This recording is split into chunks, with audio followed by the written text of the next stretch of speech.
Maybe you told yourself that this was the year things would finally change, that you'd start the business, build some security for the future, fix your relationship, find true love, mend the dispute with your kids, that this was the year you'd finally get in shape. Or maybe it's been quieter. Maybe something's just felt off for a while, like there's something asking for change, but you don't quite know what that looks like.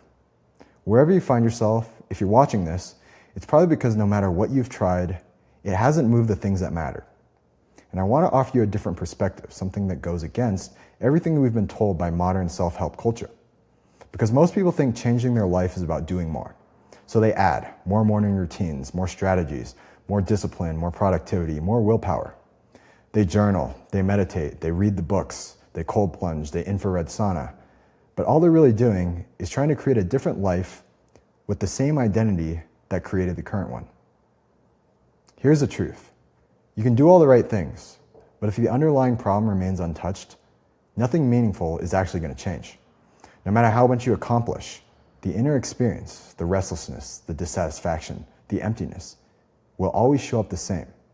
It's like rearranging furniture and hanging new curtains in a house with a rotting foundation. And so what I'm getting at here is it's not about adding more to your already busy life. It's about removing what's in the way. The noise, the clutter, the distractions, the things that don't really matter, the obligations that aren't serving you.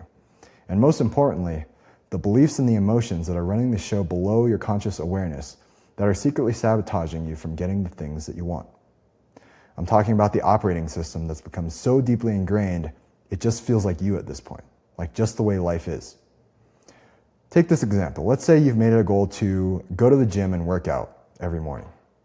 You can set your alarm for 5 a.m., you can do the meal prep, you can listen to as many motivational podcasts as you want, but it'll always feel like you're swimming upstream, fighting yourself, because you haven't addressed the deeper blocks around identity and self-image, the foundational beliefs and the stories that tell you, that's not who I am.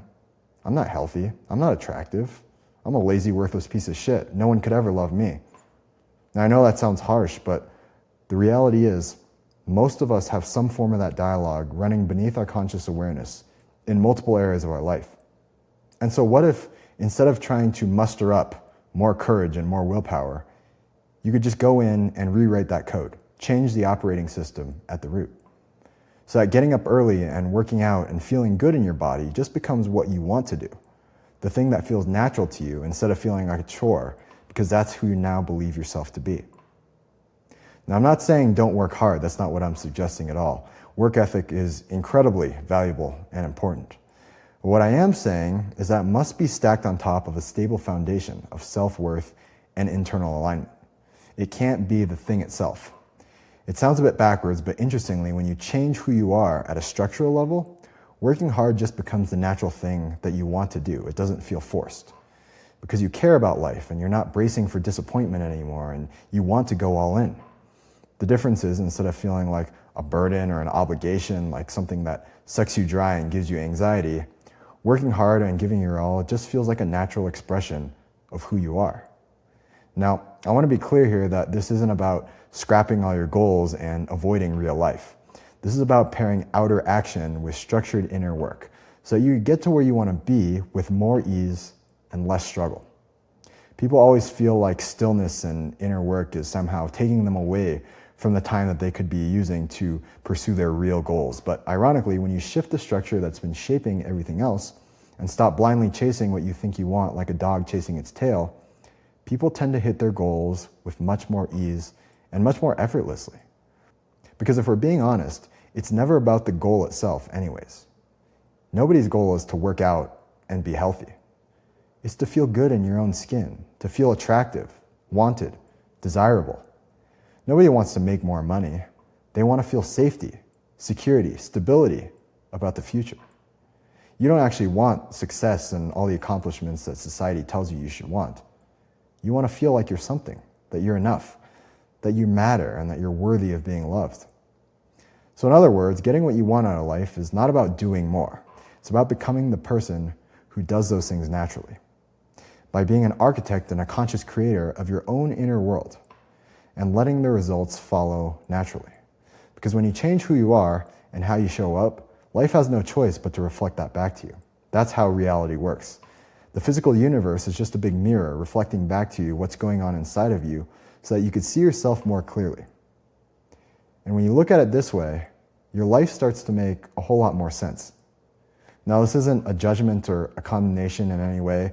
None of us are ever taught this stuff. And the reason I'm telling you this is because I had to experience the other side of it. For years in my hockey career, I believed that if I just worked harder, if I just sacrificed more than the person next to me, that one day things would finally fall into place. That I'd finally feel the peace that I had always wanted. But instead, I always felt like I was behind, like the person next to me was always going to pass me by if I didn't outwork him. I carried a belief that the more I struggled, the more I was owed. And lo and behold, the more I believed life had to be hard, the harder life was. Because life was just reaffirming my own beliefs about struggle and unworthiness. Don't get me wrong, it was fuel. It got me up in the morning, it motivated me, but it was the wrong fuel. And when you're relying on negativity and trying to prove yourself as a source of fuel, it can only end in one way.